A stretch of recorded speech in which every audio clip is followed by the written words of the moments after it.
This is a presentation of Northeast Streaming Sports.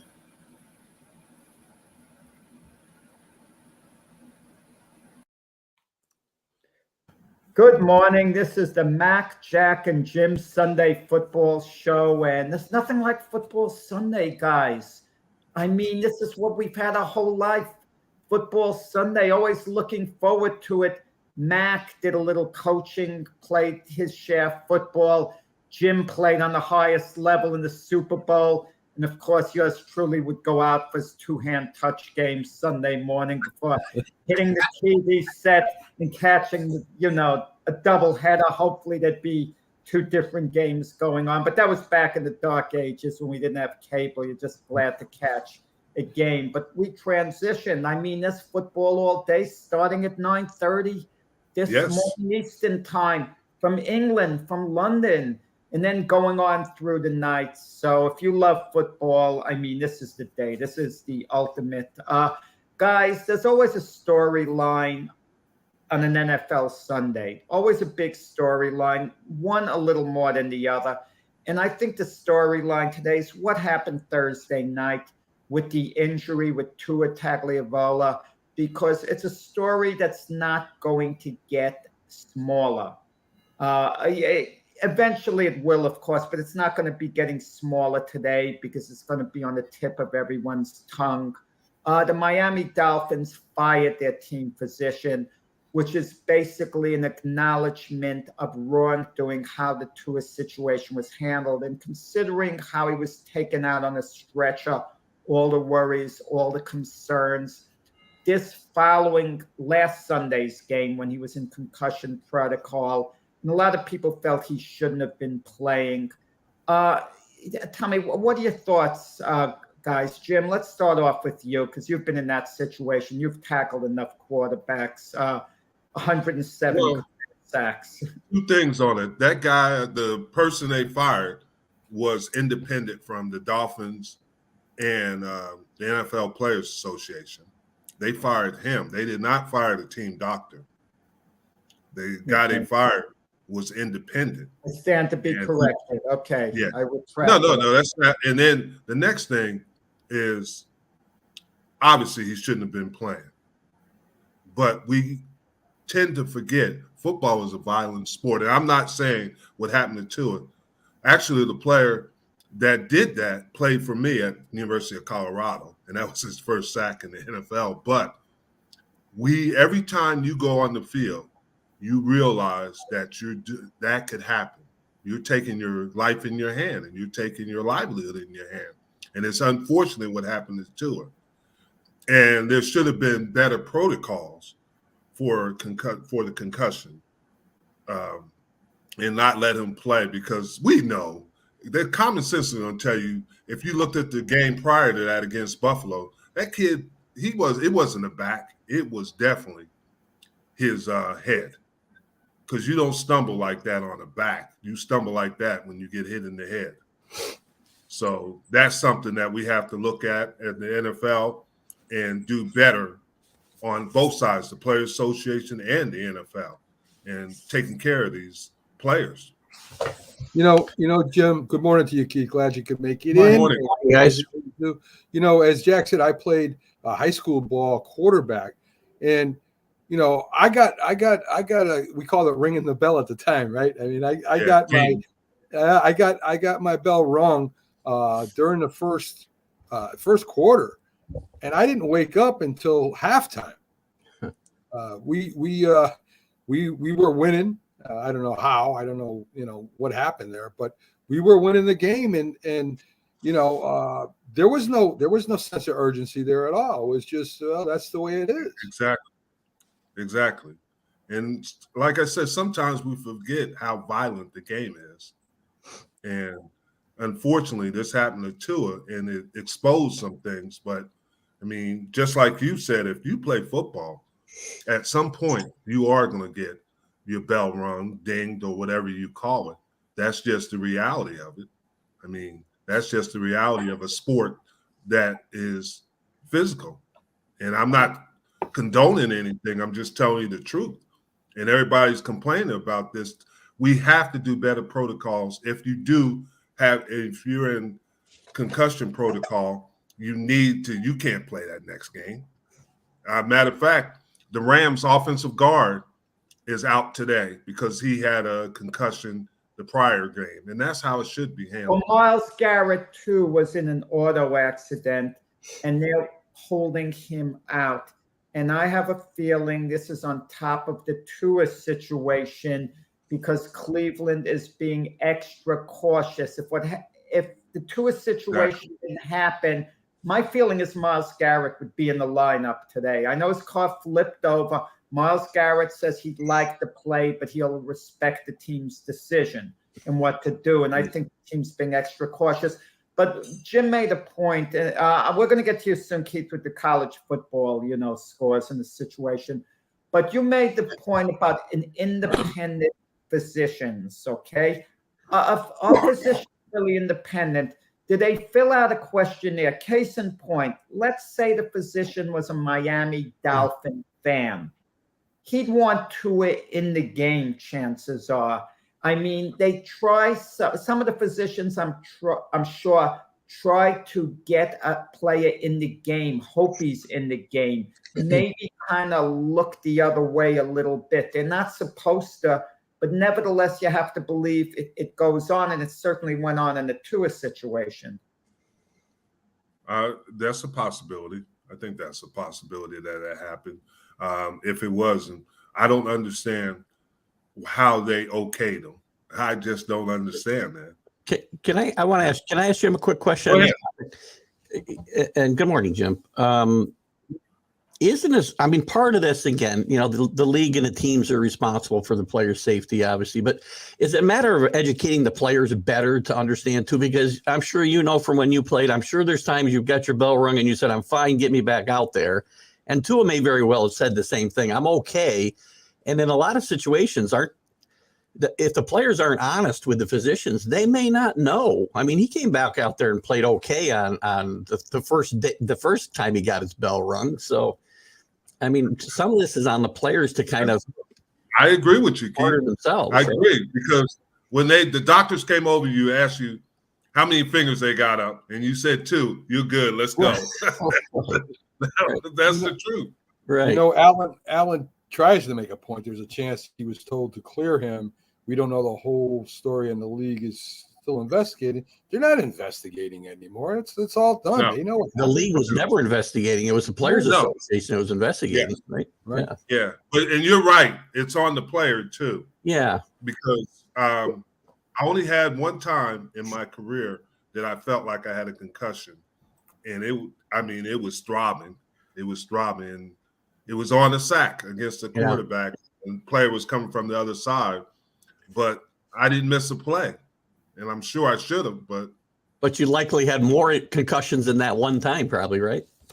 There's a possibility, yes. I would think so. You just didn't know. Yeah, you just didn't know. Yeah. It's a tough situation. It really is. Yeah, it is. Keith, college football yesterday, a lot of games going on. Yeah, I might have Arizona State at all. I might have to take back what I said about the best college football team beating the worst NFL team. Because, best college football team, supposedly ranked number 1, Georgia, could just barely win their game. And Alabama has been, even though they're unbeaten, they won decisively yesterday. They don't look like the game was closer than a score, though. Yeah. That game was closer than a score. The thing is, what we have found out through these first 5 weeks, I guess it is, everybody's got, nobody's undefeatable, right? Everybody's got their problems. Georgia should not have been pushed to the limit by Missouri yesterday. They just shouldn't have been. And so everybody's got UConn beat Fresno State. What the heck's going on? Really? I'm telling you, Jim Moore is going to turn that program around. It's amazing up there. And I had a question for you too, Keith. Rutgers, Ohio State. Ohio State is up 39 points and runs a fake punt. Yeah, that's and then Ryan Day and obviously Shiano got into it over that. Yeah. I normally I don't have a problem with teams trying to score points, right? It's not and Jim, you played the game, so Yes. it's not my job to stop my team, right? But running fake punts and things like that are just a little outside of the box. Guys, I have this theory. that. I have this theory. The best time to work on things is during a game. I mean, it's a fake punt. Were they trying to rub it in Rutgers' face? I mean, if they weren't trying to, if they were working on something, they're entitled to do it. Rutgers should be ready for all situations. Listen, Jim could tell you, Jim was deprived of making history in the Super Bowl when he sacked the quarterback when Leon Lett was showboating with the ball. Don Beebe played to the very end. Why can't Rutgers play to the very end? They can't play at the beginning. Rutgers can't even play at the beginning, much less the end. So I don't know why we could expect much more. They should just be looking to find their way to the American Conference, the AAC, because they don't belong in the Big Ten. This is going to get real. It's been ugly for Rutgers since they went there, and they shouldn't be playing in these games anyway. But and Jack, I don't know what you mean. They should be working on this during a game. That's what practice is for. That's what practice is for. Game. Listen, I normally have no problem with teams scoring as many points as they can. That's what offenses are supposed to do. And sometimes it's the second and third team guys that are in there. You can't tell them not to play if they don't get a chance to play. Question goes above and beyond the norm, really. No fake punts. That's just ridiculous. The guys did also bring up a good point, is that Kansas and Syracuse are undefeated. And Duke. Did you hear what I said? Oh, no, Duke lost to Kansas. Right, Duke lost to Kansas. They're not undefeated, right? Yeah. But isn't Syracuse, would Syracuse be undefeated if they played in SEC? I don't think so, guys. Well, no, but you only play the teams that are in front of you. Yeah, that's right. Maybe they should stick to Wagner, but just a question. Anybody beats Wagner. You're right. Keith, are there any tiebreakers in college the way they used to be for points scored in any way, shape, or form? Would there have been a motivation to score more points? I suppose somewhere down the line, when you're breaking a conference, to determine who's playing in the conference championship, probably. But there's so many before it, I don't think it would come into play very often. Yeah, and you talked about Rutgers shouldn't be in the Big Ten. Well, Maryland has changed that program, and they're in the Big Ten. I know they haven't beaten none of the big dogs, but they won yesterday. Listen, I would call Maryland, but I would think Maryland is a better football school than Rutgers historically. I mean, they're not great. I agree with that. I agree with that. But there is so much talent in the state of New Jersey. If they can keep that talent in state and the NILs and start using some of that, they got an opportunity. And you see it now. You see teams are starting to move because of transfers, the NIL, things like that. And that's what they got to utilize. Wait till you see the money it's going to cost the schools when Rutgers has got to start sending their girls field hockey team out to UCLA to play a game. I know. You're right. Where we headed to? Are we headed to a rematch of Alabama and Georgia? Is Ohio State going to get into it? I think it's kind of wide open. I mean, there are teams out there that I think can sneak in there. Clemson, people don't overlook Clemson. Clemson played really good football last night.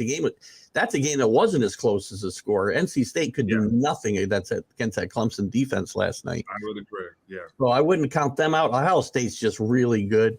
And then you got some outliers like USC is creeping up there. I'm not big on USC. I got to see them win. Yeah, they're going to have to go undefeated most likely. I don't think a one-loss team out there can get to the playoff. But Ole Miss played a great game yesterday against a really good team. Ole Miss did. Oklahoma State played a great game against Baylor. There's some outliers there that you got to watch out for. There's not going to be anybody outside the group, the Power 5 schools that are going to get in this year, though. There's nobody. Yeah, there's nobody with even a chance. Somehow, when you mentioned Ole Miss, I thought of the Mannings. Do you think Arch Manning made the best move? He'll going to Texas next year. Would he have been better off on Ole Miss? I was when this was all going on, I spoke very strongly that if Arch Manning wanted to because of the history, right? He could go to Alabama, he could go to Texas, he could have gone to Georgia, he could have gone anywhere he wanted.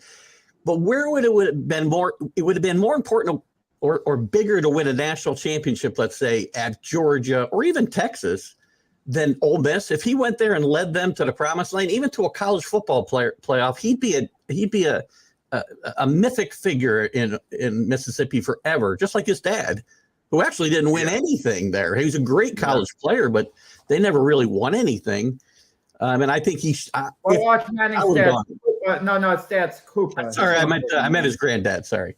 Yeah. His granddad. And actually, his dad did play at Ole Miss. He was right. Oh, yeah, his dad a little while before the injury. I did mean Archie, though. Yeah.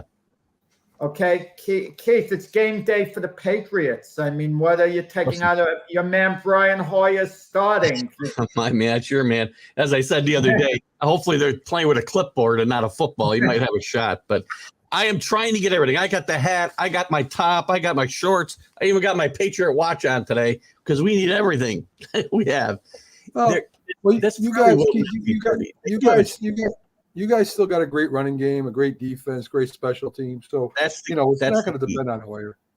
And historically, or not. If this gets into a shootout, it's over. The Patriot defense has got to keep Rodgers. And, the wide receivers are a little banged up with the Packers, and if they can keep this game close, they're going to have to run for about 200 yards to have a chance in this game. Stevenson and Harris are going to be very, very big in this game. They got to get Kendrick Bourne involved more with catch and runs. And Hoyer's just got to play mistake-free football, which has not been his MO when he does get a chance to play. So it kind of reminds me of what Jim said a while ago when he was with the Cowboys and Jason Garrett was in instead of Troy Aikman. What Jim said when Troy Aikman was playing, the attitude was, win us this game, Troy. When Jason Garrett was in, don't mess things up, Jason. Right. That is true. But historically, the Patriots have played well with their backup quarterbacks as we looked at it. They have, but of course, for 20 years with Tom Brady, they didn't need to play with him very often, except one year he missed the whole year. And, quite frankly, they just missed the playoffs. They won 11 games with Matt Castle that year. Yeah. So. Yeah. But I think Matt Castle's a little better than Brian Hoyer. I just can't get it. And I think the Packers are starting to get into a groove. That's what I'm worried about. I mean, here's the thing. The Patriots have rushed the quarterback pretty well. They rushed the quarterback decently. They pressured Lamar Jackson, but they couldn't get him, right? And he took off ran for 80 yards or whatever last week. Rodgers isn't going to do that. That's a plus for the Patriots. They get some pressure on him. That will disrupt him maybe more than it disrupted Lamar Jackson. That will help. So again, this lies on the Patriots defense and the ability to control the football and keep it away from Aaron Rodgers, I think. Well, Bill Belichick's defensive genius, he's really the key. I mean, he's only went against Aaron Rodgers a handful of times. It drives me crazy when you have two elite quarterbacks and people think they're playing against one another. They're never playing against one another because they're never on the field at the same time. This is Belichick against Rodgers. It was always Belichick against Manning. It was never Manning against Brady. I was Belichick against LaFleur. Yeah. Well, the Packers have an excellent defense this year.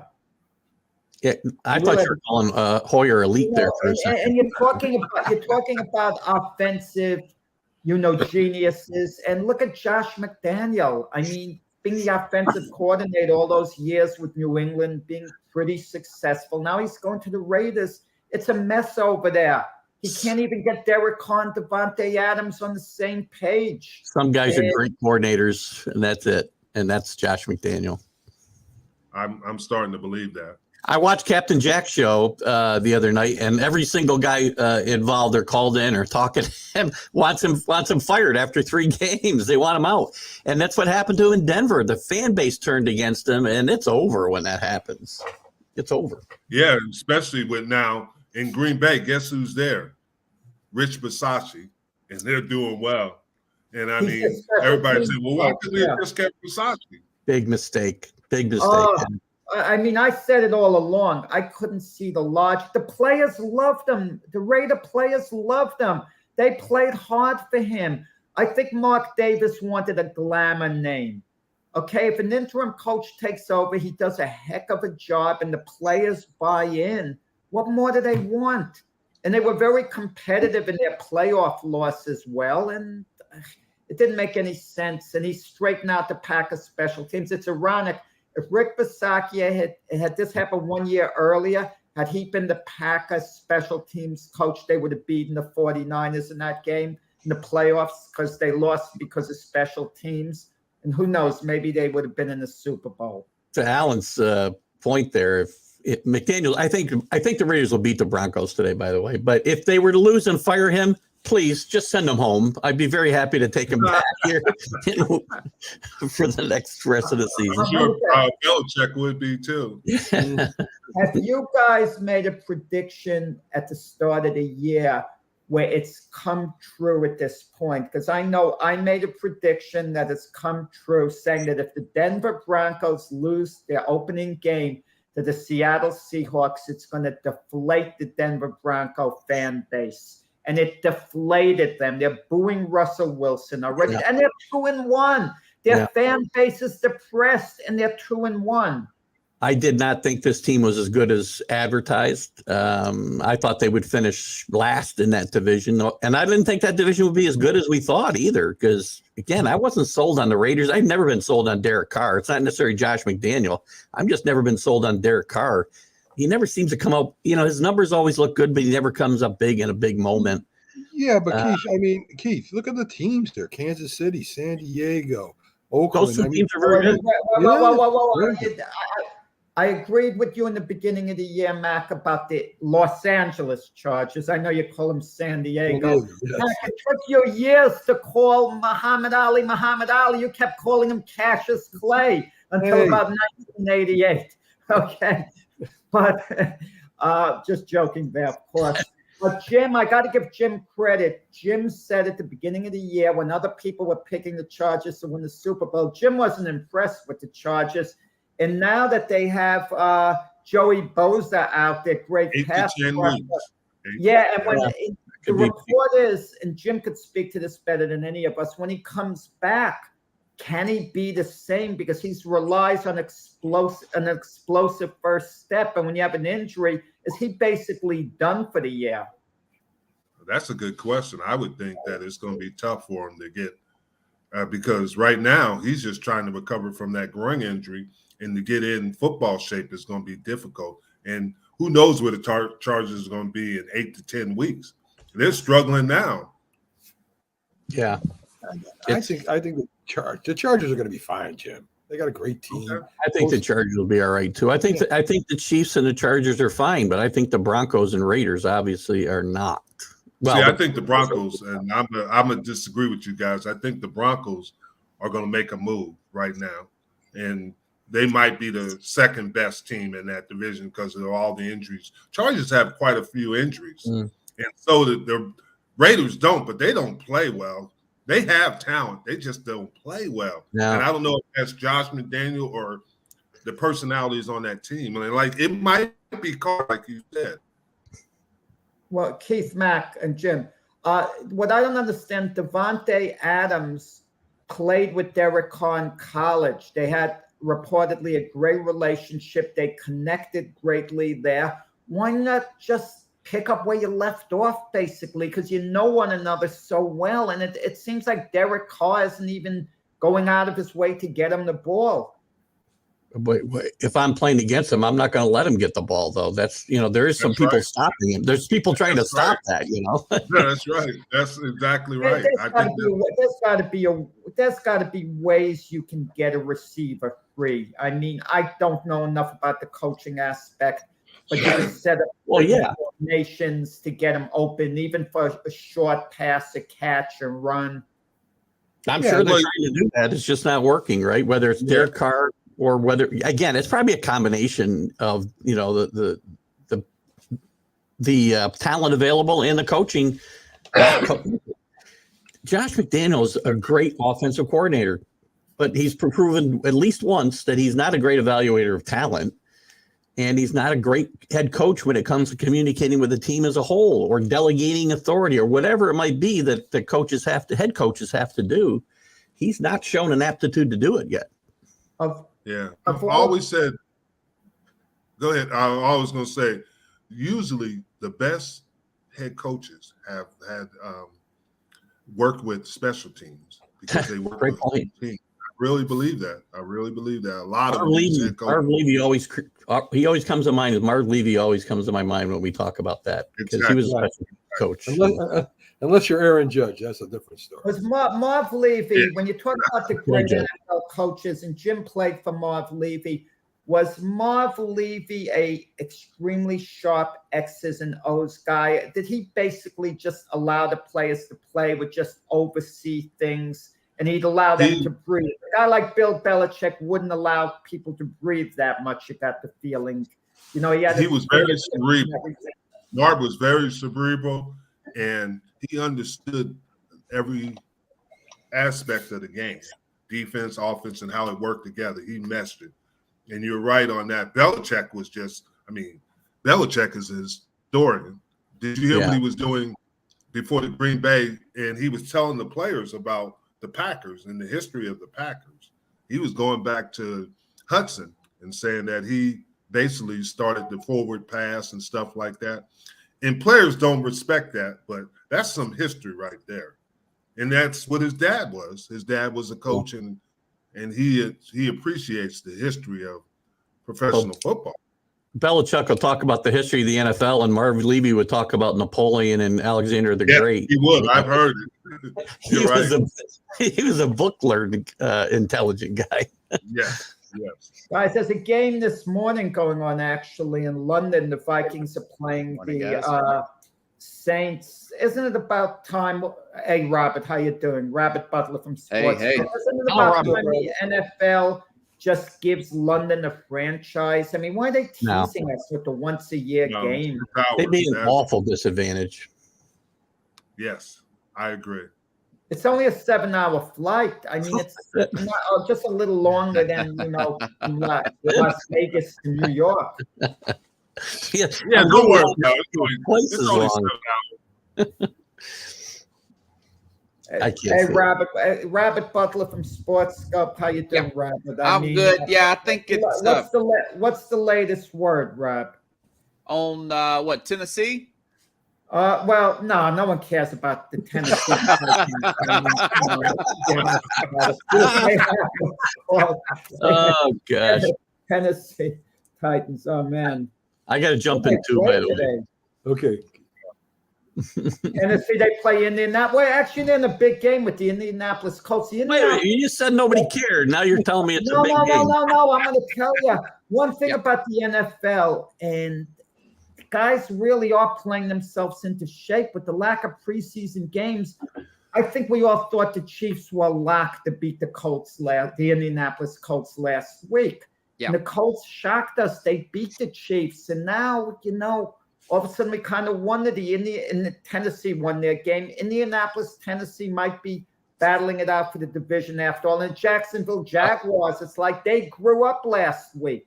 Yeah. It seems like they grew up finally. I think that Jacksonville game is probably one of the biggest games of the week. I know it's going to be some rain up there in Philadelphia. I think they can come up there and beat Philadelphia. I know Philadelphia is about a touchdown favorite over Jacksonville, but we got Doug Peterson coming back to Philadelphia there. Trevor Lawrence versus Hurts there. And Philadelphia is probably one of the hottest teams in the league. They lead the league in offense. That's probably the biggest game other than Buffalo and Baltimore, in my opinion. It's going to be raining in both games. It's probably not going to be quite the offense that we thought if they were in good weather conditions. Either way, but yeah, those are the two standout games to me, other than Kansas City at Tampa on Sunday night. I agree with Robert. I'm going to jump. Should I put my money on the Jaguars today? I like the points. Take that 6.5 there. You got to. I can't do that. I can't All do right, that. Take care of yourself. Glad you made above, and everybody watch TGI Sports Talk. Thank you, guys. Have a great Sunday. All right, buddy. All right. Yeah. You mentioned Rob Peterson returning to Philadelphia. Players and coaches always say it's just another game when they're going against their old team. And every time they say it, they're lying. Right. It has to mean a lot to Doug Peterson because he was more or less forced out as the Eagle coach because they had philosophical differences. If he would have let the front office do whatever they want, he could have stayed. It was one of those. If you want to coach the team, coach the team. If you don't want to, you can leave. That's how it was basically put to him. But it had to be done under the conditions in the front office, and he left. And now he's with Jacksonville, and I'm sure he'd like nothing better to go into Philadelphia, beat them decisively, have a better year than the Eagles, and show them, you guys, you made a mistake. Yeah. Yeah, that is a good stat there about Carson Wentz. Yeah, Jeffrey Lurie was a supposedly micromanager. Want to go over every single play, Doug Peterson, with him. And he's a big analytics guy, this Jeffrey Lurie. My stance then and is now, which I'll probably never be a coach in the NFL, is if you've got all the answers, once you come down and coach the team then, sir. If you want to go over every single play with me, once you come down and coach the team, he made a big fuss when Philadelphia went all the way to Green. And Jamie probably remembers this. When they went to Philadelphia, Philadelphia went to Green Bay on a Thursday night. Philadelphia wins the game. And he says, well, why didn't we get more screen passes in this game? Okay. Jerry Jones put out a little hint a couple of weeks ago. He kind of hinted, he teased that there could be a quarterback controversy. He didn't say it, if Cooper Rush continues to play well. Is there a method to Jerry's madness? Did he do it deliberately? You gotta understand, Jerry. Yeah. Jerry sells tickets. He is a circus, whatever they call him, but he sells tickets. He wants something to get the fans riled up. That's all he's doing. He's selling tickets. I mean, that's what he is. Yeah. That's what he is. But could something like this take on a life of its own? Because it did happen with Dak Prescott. Tony Romo was the quarterback. Dak Prescott was a fourth-round draft choice. He wasn't a blue-chip prospect, yet he played sensationally. Let's say Cooper Rush is absolutely sensational. Is it because they invested so much money in Dak Prescott, they absolutely have to stick with him as quarterback no matter what? You got to remember, do you remember, and I know Robert knows this, and I know Mac knows this, do you realize what Prescott's record is against the NFC East? It's phenomenal. It's flawless, yeah. Yeah. And that's the thing you got to recognize is that his record against the NFC East. And I'm not taking anything away from Rush. Rush is doing a nice job, but there's some things that he can't do to scare defenses that Prescott can do. I don't think there's a controversy. This is not Steve Berline and Troy Aikman. Troy Aikman's a Hall of Famer. But everybody was crying that Berline got us to, and he did in 91. He got us to the playoffs. But you knew Aikman's abilities. And the same thing with Prescott. You know his abilities. And if you're going to win, your most likely chance for an extended period of time is going to be with Prescott. Yeah. Guys, I talked about this on my show last week. I looked this up early and talked about it with Keith Engle.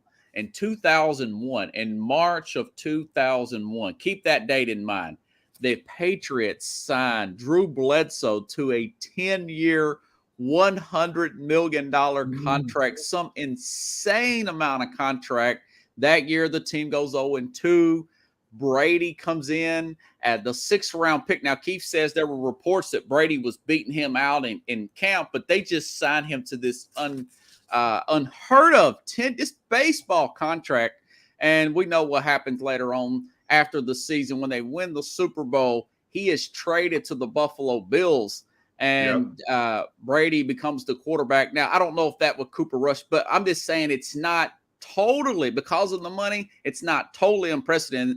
If Cooper Rush wins today, Philadelphia and the Rams in 3 weeks, I'm saying it's going to happen. It's just for sports talk purposes. But if that happens, you got to keep him in. It's not unheard of. I don't think so. I really don't. I think when Prescott is healthy, he'll get his position back. And McCartney's even said there's no controversy. Jerry's selling tickets. McCartney's telling you the truth. public pressure does mean a lot, whether or not owners, coaches want to admit it. I mean, even here in New York, Mike White last year fills in for Zach Wilson, and he has an absolutely sensational game. And there's a buzz that maybe Mike White should get the starting job. Fans are very fickle. I'm telling you, it just, and if Cooper Rush wins again, and if Zach Prescott comes back and plays a poor game, I mean, they're going to start getting on him. The fans in Dallas are going to get a little The most restless. popular player on every team is the backup quarterback. Yeah. That's why Chase Daniel millions and millions of dollars, and he never plays. He's doing interviews on Thursday Night Football now. Cooper Rush is a second string quarterback. That's all he'll ever be, and there's nothing wrong with that. I mean, you're earning a living, but you can't even come close to comparing him to Dak Prescott. Much better leader, much better wheels, throws the ball a lot better to me than Cooper Rush. So there's no comparison. People fail to remember this too. Cooper Rush was the backup to the offensive coordinator, if you remember, because he was the backup to Prescott, and they are very, very close. They are very close. Both backups, they spend time together. So I'm sure Rush has an advantage there, but I don't foresee him being the quarterback of the future. Jerry might be trying to get the a value up so he can trade Rush at some point. Rush has been in the league 6 years. You got to remember, fellas. Yeah, he's been. We keep thinking, guys, about quarterbacks of the future, but we rarely talk about other positions, guys, being the guy of the future. And guys, I teased Jim about this before the show. Kayvon Thibodeau, drafted very highly by the Giants, being their primary pass rusher of the future. He couldn't do a thing with the Cowboys. It was pathetic. It was pathetic the way they locked him down. He was like a spectator for the Giants. Had he been a force, the game was close enough. Maybe the Giants could have even won. He could have been a difference maker. I mean, I'm going to speak to Robert out on this. Robert, because Robert he has an understanding. Robert, when I came to the NFL, my first year, I had 2.5 sacks. My second year, I had 11.5. Thibodeau is not a bust. He is learning the game. He had injuries in the preseason. The preseason is shorter. Thibodeau will be fine. He's athletic enough, and he'll figure the game out. It's not like he plays for the Jets. He plays for the New York Giants. Jimmy didn't tackle anyone. Forget sacking the quarterback. He didn't even tackle the running backs. He didn't do anything. Oh my God! I'm sure you with your big 2.5 sacks at least was tackling the ball carriers on a regular basis. Well, that was because I asked to be on special teams. I asked to play special teams. Well, they're probably intimidated by Too Tall Jones, so they ran right to you to make it easier. That's true. Yeah, guys, the old adage is you play the preseason's one speed, and Jim can attest to this. The preseason's one speed, the regular season's another speed. No question. The playoffs are even another speed. So he skipped the preseason seat. He went right into a Monday night football game. Look at you talked about Jacksonville. Wait. He proclaimed himself to be the best player in the draft. When you talk that big, whatever's coming back at you, you got to take, okay? And Thibodeau said he was the best player coming out of the draft. He bragged. So back it up somewhat. Boy, Thibodeau's in a bad way with you, Jack. I don't know what you have. And he's going to continue till he does. Did he steal some money from you or something? Just like we're going to get him together with Too Tall Jones, we have to get Thibodeau and Jack together. Oh, there's no question. No question. Well, no, Jack, you know what it was about Thibodeau? Thibodeau's got a lot of different interests outside of football. And even though guys like Jim, Mac, Robert's on the same page with me, I'm sure, think it's a wonderful thing, all the interests. You're a rookie. You got to concentrate on football fully. Fuller, you come out. I don't want to hear you have a modeling career. You have this, you have that. Football's got to be the focus. What are you concentrating on, Jack? What are you concentrating on? How to make a move at the line of scrimmage? I mean, what do you really got to concentrate on? There's nothing wrong with having other interests. You got to go. You got to, after practice, go back home, your hotel, your room, whatever. Have a nice meal. It's okay. You unwind. You watch a little TV and then get to bed early. And, and just focus like on the job. Guys, who's been on the news this year a number of times? And Jalen Ramsey. He's not having a very good year, this year so far, and he's projected to be a Hall of Fame. And now he's complaining because the league fined him for the socks he had on. And he said, well, they should be worrying about player safety. I mean, rules are rules. I mean, don't guys know, Jim, what they're allowed to wear and what they're not allowed to wear? I agree. Yeah, I agree. That's ridiculous on his point. Is because it's two different subjects. Just put on the right stuff. But DBs have always been like DB and wide receivers. Yeah. They're prima donnas, so that's the way they always have been. Yeah, you speak about that. That's a good point. DK Metcalf also, he took a shot more or less at the Lion cornerback, Jeff Akadu. Saying, well, he can't lock anyone down man to man. He always has the safety helping him out. And they're playing today. Is he making those statements? Is he making them consciously thinking, wow, maybe if I talk this way, they'll give me man-to-man coverage. The Lion coaching staff, the player's going to go to the Lion coaching staff and want to guard DK Metcalf one-on-one. Is there method to DK Metcalf's madness? Well, it didn't work for Tyreek Hill. And he did the same thing to Eli Apple. So Hey, Robert, you played ball. I think you played defensive back, right? Am I right? Not in the NFL, but yeah, go ahead. No, but you played that a little bit. Listen, I saw you in this game, Robert. The principles are the same in football, though, no matter what level you're at. So when you went one-on-one with somebody, a wide receiver, what was your approach? I mean, did you stuff them at the line? Is that how you kept them in check? Oh yeah, I mean, I always like the press man, and I'm a fan of that, no matter what. I never like playing. I don't like when teams play off coverage. I understand the meaning behind it and all that.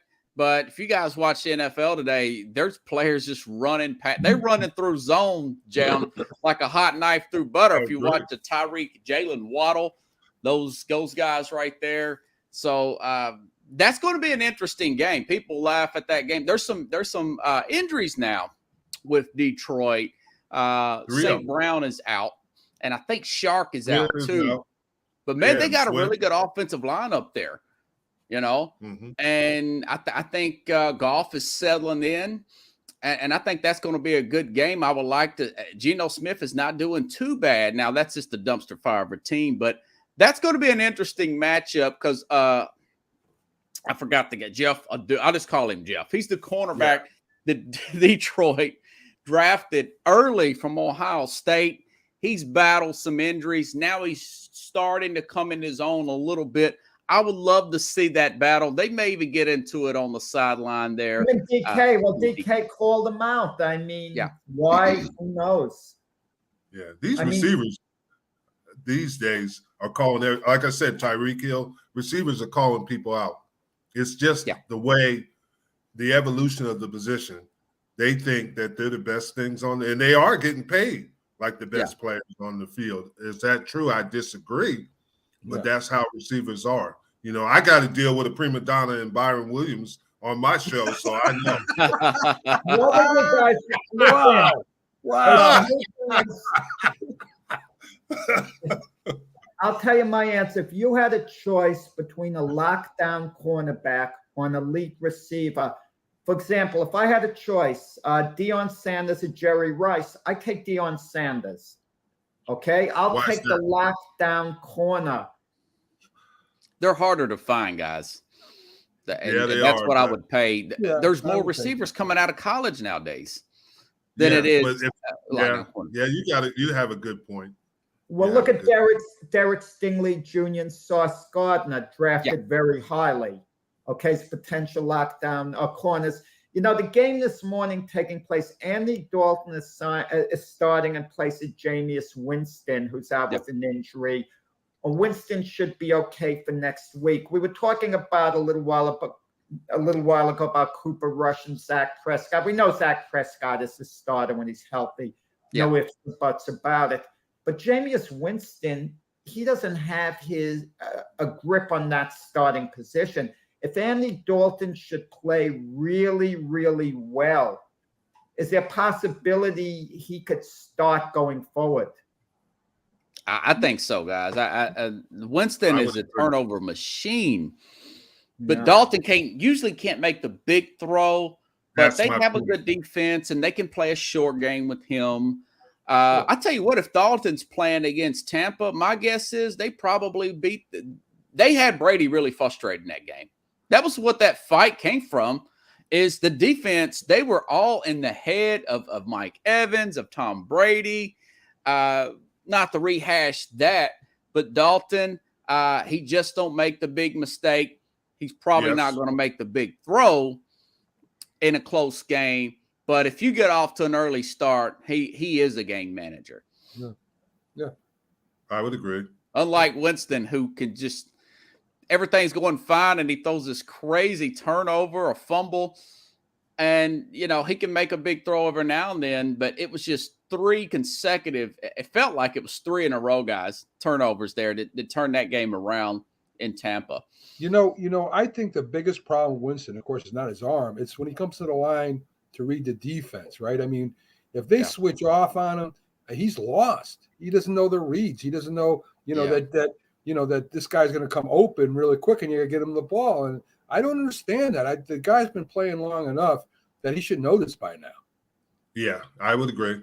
I have no argument on that. So they obviously have a lot of faith in him because he was Drew Brees' backup, with New Orleans, and then they transitioned him with a new coach into this starting position. My Jets, Zach Wilson today comes back, and I'm not completely sold on Zach Wilson. I have no idea what to make out of him. I know he has potential. I know he's flexible. He has a really strong arm. I just don't know what to make out of him. I have no idea. Last year wasn't enough of a body of work. Yeah, but here's the problem, Jack, is growing pains.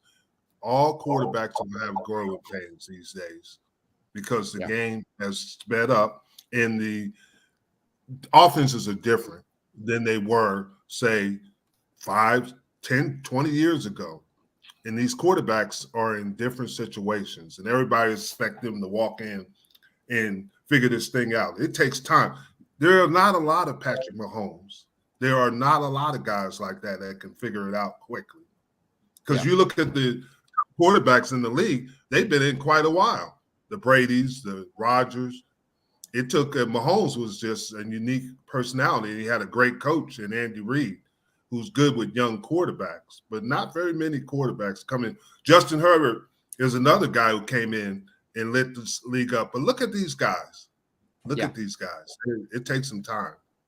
But they've got him the weapons. Garrett Wilson, great receiver from Ohio State. Elijah Moore. What a great 1-2 punch. Imagine Aaron Rodgers had those two.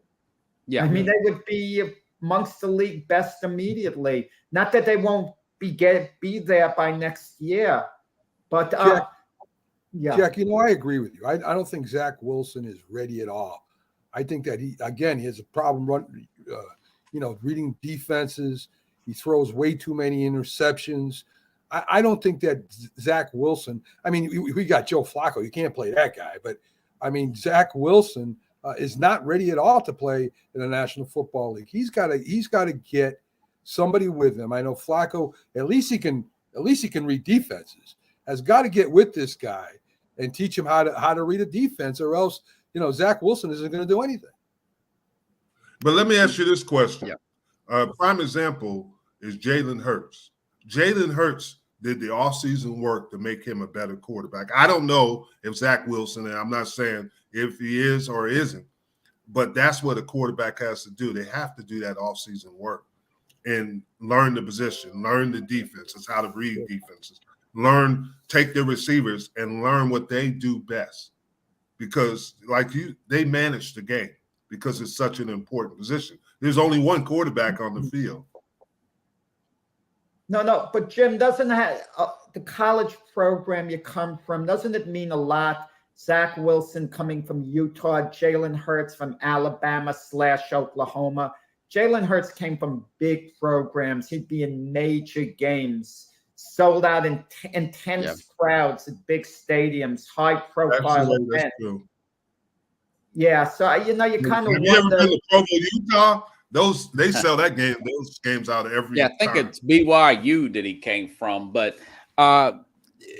he's got a good shot to win today. I mean, with TJ Watt, Pittsburgh's like 1-6 without TJ Watt as of late. Yeah, I'm glad you mentioned with TJ Watt, Rob, because I think the NFL now, we appreciate more and more. One particular player could be a kind of like a wrecking crew on a defense, and he could transform the whole defense. Just one player, like Micah Parsons did with the Cowboys. TJ Watt, what Pags is doing for the Eagles.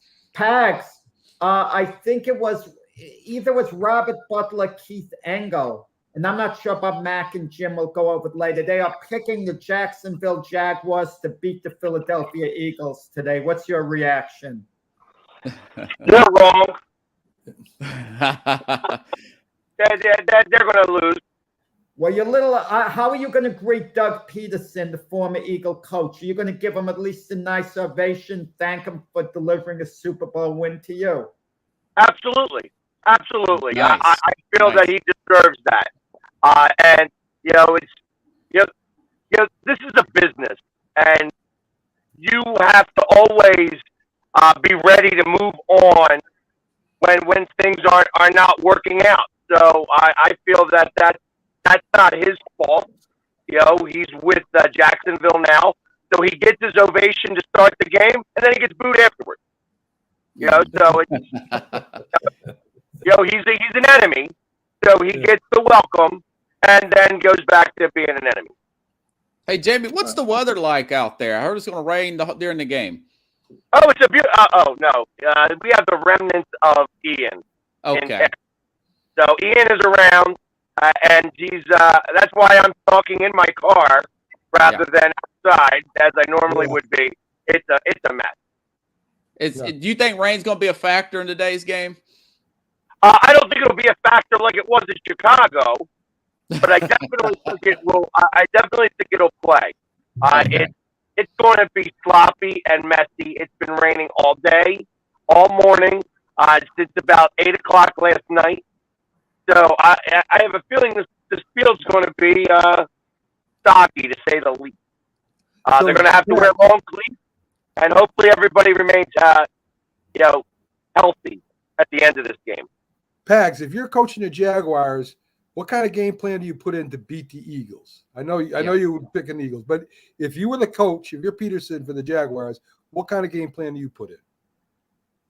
I would say that I would try to see. The hard part about this is that you have to contain Jalen Hurts and contain his weapons.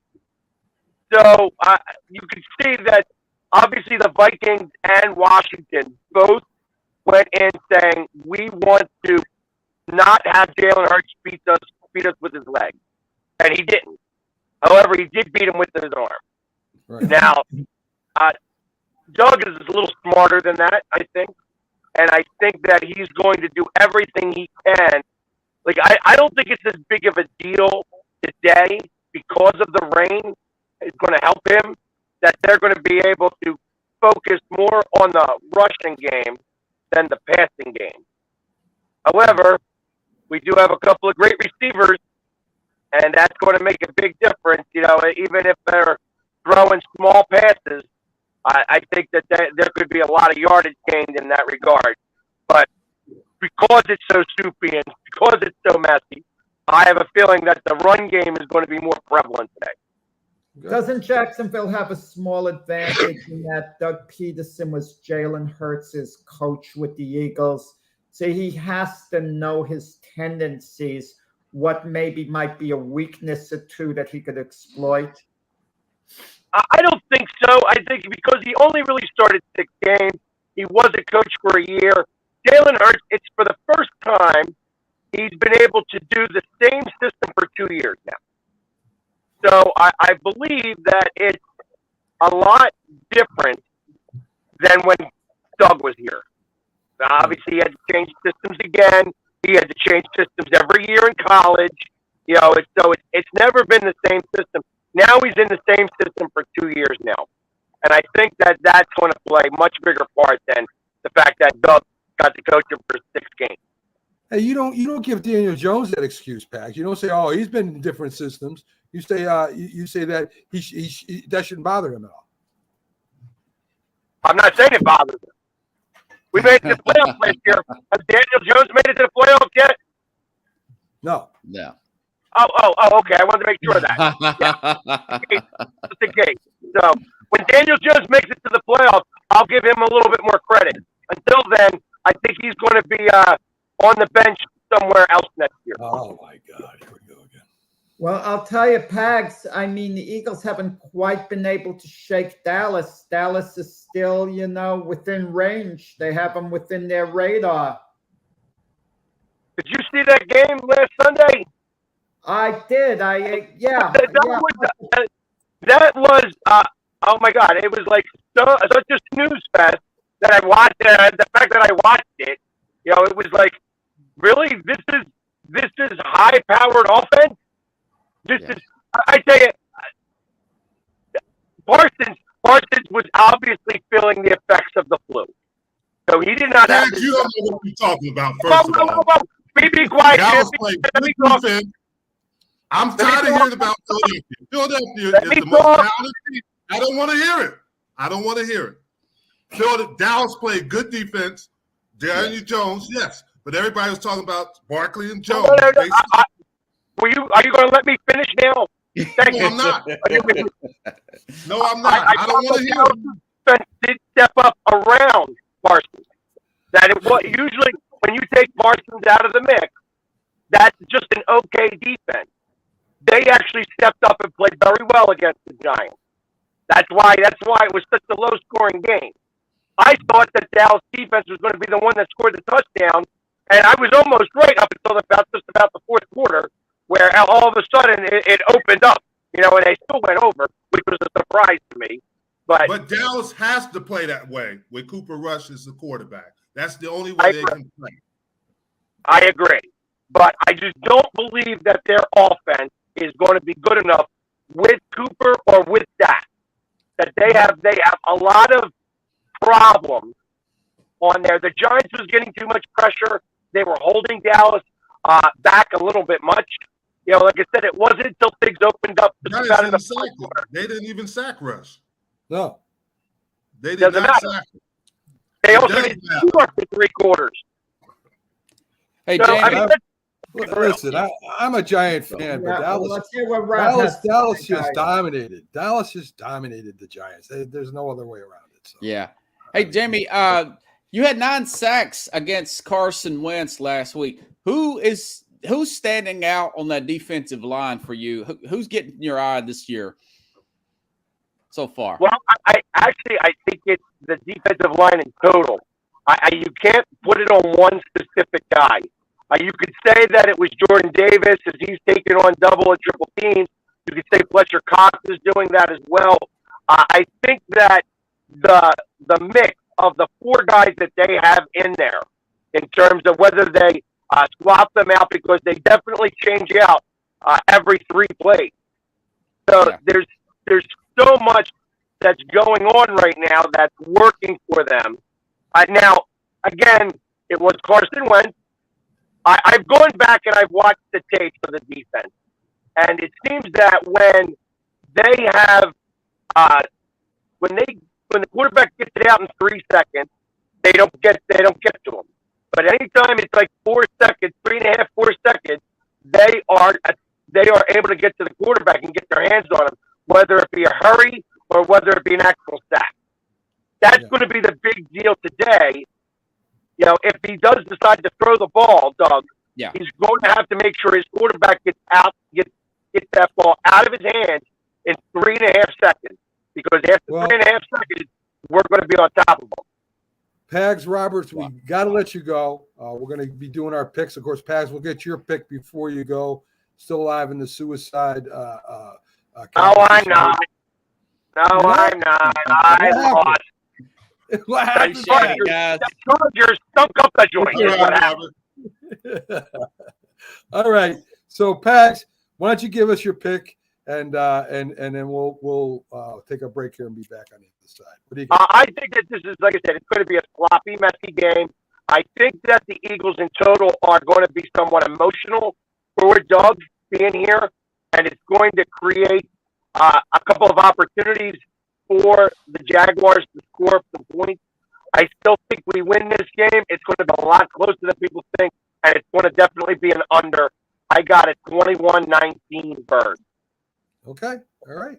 So, Pags, you enjoy the game today. Try to stay dry. And we want to see that. Stay dry. Stay dry. No way am I going to stay dry today. It's definitely a soaker. I'll have it slicked back hair by the time I'm done. All right, Pags. Pags doing the 50s look. I love it. All right, Pags, you have a great day, my friend. Everybody, thanks, everybody. And go Birds. Yeah. Right. There you go. All right, folks. So we're going to take a quick break here. We'll be right back on the other side with our picks. And, you know, that's what we get paid for. So we'll be right back after these messages. I mean, you can see right now, without LeBron, Lakers are struggling. Let me tell you about a team I hate, all right? I know the Dallas Cowboy fan is here, so I had to make sure he knew how much I hate this team. I'm ready. I've often said that the people who run baseball, they try very hard to ruin it. I'm from Brooklyn. I don't have a problem saying it to his face. Oh, I'm from Brooklyn. Hey, get any?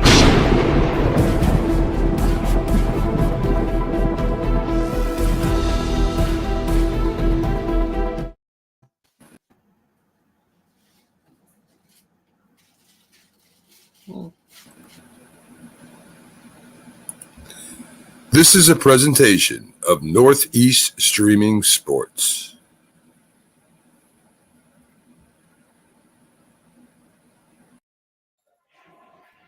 Well, good morning, everyone, and welcome back to the Mac, Jack, and Jim Big Football Show. Jack, for some reason, is not joining us, so we'll do what we can. No. And the reason the Eagles are better is those two corners. They're taking out the top receivers on every team. You can say what you want about defensive line, linebackers. Those two corners are playing at a high level. All right, Jim, the big Philadelphia Eagle fan. We're glad we got that straightened out. Jack, you're back. Holy cow. What kind of break was that, guys? I mean, come on. I mean, to do what? What do you want? One of those get up and stretch Jack. and fall asleep. Yes. You had to go look at your notes to make sure you can make up some more excuses or lies. Oh, my God. Oh, my God. Okay, we better get our picks in because it's a 9:30 game because I know you guys, you want to delay it as much as you can, see if you could catch a score in that game. And then Oh, my. Yeah, that's true. So, I didn't think yeah. So the game from London, 7-hour time difference. Compared New York to Vegas is close to 6 hours. So I can't see why you don't have a franchise. Oh, my God. England, Vegas is not 6 hours. Vegas is not 6 hours. Time Jack. difference. No, it isn't. Vegas is only 1 hour, if I'm correct. Right, Jim? Yeah, from Minnesota and also New Orleans. Yeah. But from New York, it'd be 3 hours. That's the longest, 3. Jack. Okay. But they're making the Vikings and Saints play there today. So they're making them adjust to the time difference today. Right. Yes. I agree. But it's it's a part of the NFL's expansion. They'll be in Germany, they'll be in Mexico City. That's what they do. And Berlin is going to be 6 hours to 7 hours? Yeah, at least. Yeah, but there is a game today. They always give you a so-so game in England. I mean, they never give you like the highest profile game, which is understood. Vikings at Saints today. Vikings are 2-1. Saints, I think, are 1-2. And it's one of those games that anyone can win. But personally, myself, I'll make the first pick. I'll go with the Vikings to beat the Saints. I think it'll be a little higher scoring game than people think. Something like 30-20. Andy Dalton's filling in for Jameis Winston. I don't think that's going to, make much of a difference because Dalton now really is a good career backup. That's about it. Yeah, I like the Vikings too. I think it'll be close and high scoring, but I definitely like the Vikings. They got a starting quarterback going up against the backup, so I'm gonna take the Vikings. I'm gonna take the Vikings, and here's the reason I think this will be something that'll affect the game is that the Vikings came in early, the Saints came in late, and I thought that was unusual. And you do have that 6-hour time difference, so you have that 5, yeah. 5-hour time difference. Well, I'm not sure for minutes. I'm sorry. That's not what sure. I'm saying. You're right. Yeah, I'm thinking New York time. Yeah, from where they're at, it's a 6-hour time difference. Yeah. And I just think that's going to affect them. And I played in London. It is different. In 6 hours, you would say, well, they're in the afternoon, but still, I think that affects you. Can we finally close the window on the New Orleans Saints playoff prospects? Because the last few years, they've been made out to be a Super Bowl contender. This year, they were made out to be a contender to go to the playoffs.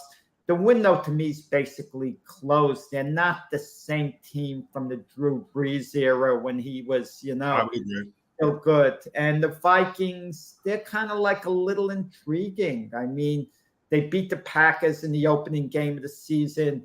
Then they play very poorly, losing the second game, and then they eke out a win over the Lions last week. They're an intriguing team that you don't know what to make out of them. Well, Justin Jefferson hasn't been a factor, and he has to be a factor today. And then Dalvin Cook is not healthy. He dislocated his shoulder.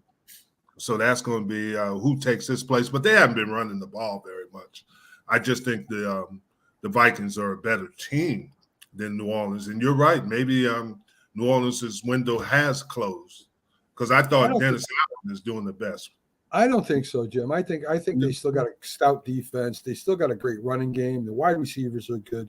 I still think they got plenty of time to make the playoffs. But they're a little banged up too, New Orleans, correct? Yeah. Thomas is not playing. Kamara's banged up. Yeah, who's not banged up in the NFL, Jim? I mean, every team. Two things stand out in the NFL. A team is always banged up, and a team always has problems with the offensive line. I mean, that seems to be a pattern throughout the league now. Mm-hmm. Okay, Cleveland at Atlanta. I think this is going to be just a ground game. Both teams are going to be pounding the ball. I like Cleveland to win a low-scoring game. I like the Browns too. I think that Chubbs is one of the best backs in the league. I think again a good game, but I like the Browns. I like Atlanta. Miles Garrett is out though. Keep that in mind. Yeah, that's why I like Atlanta because I think with Garrett out, and then the other defensive end is out too. Is hurt from South Carolina. I don't know. Yeah, but they have both their defensive ends are possibly out, and I think that's going to hurt Cleveland. I feel like you said they have a tremendous, but I think Mariota will do just enough to beat Cleveland. You think of Marcus Mariota, Geno Smith, Andy Dalton / Jameis Winston, and a couple of other. Mills Davis, I think, at Davis Mills or whatever from Houston. They're quarterback openings. They're job openings around the NFL. Yes. Guys who really should be backups starting in certain situations. And I'm not talking about for just one game. They're being relied on for the season. And Jacoby Brissett, he's done okay filling in for Cleveland. But now I don't want to hear this talk that someone in the offseason could sign Jacoby Brissett to be a starter. He's a backup. I mean, any team signing him to be a starter, they better have a terrific defense, okay? I hate the Trent Dilfer effect where we hear, well, the Ravens won a Super Bowl with Trent Dilfer. That's basically an aberration. They had one of the great defenses of all time, the Ravens. So I don't want to hear, well, you can win a Super Bowl with a Trent Dilfer, because the chances are, no, you can't. Oh, I mean, you can get lucky. Don't misunderstand. No, Jack. No, Jack. Once No, Jack. every 25 years. I agree, Jack. I'm agreeing with Matt. That's not true. Not at all. Go ahead, Matt. Not at all. I mean, all you need is a guy that doesn't turn the ball over, who's a good field manager, hands the ball off, makes some plays, and it's through history, Jack. Through history, quarterbacks. Look at all the teams that have won Super Bowls. Okay, since the time Dilfer, you're talking about really top of the line quarterbacks. That's not true. That's not true. Eagles, right away. Eagles, Giants, with Hospital.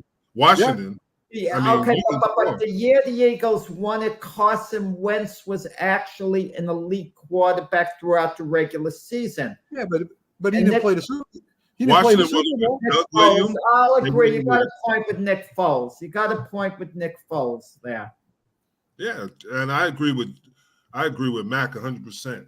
You don't turn the ball over. You don't make bad decisions. You got an opportunity. But you have an opportunity there. I could see what you mean. But I'm just Jacoby Brissett. I'm not high on him. When you've had a few stops at different places and you've been given the starting job before, you haven't been able to hold on to it, you're not all of a sudden going to be a changed quarterback. In certain circumstances, you can thrive, like a Sam Darnold. Put him in another situation, maybe he can thrive, but you can't count on it. Okay, the Washington Commanders against the Dallas Cowboys.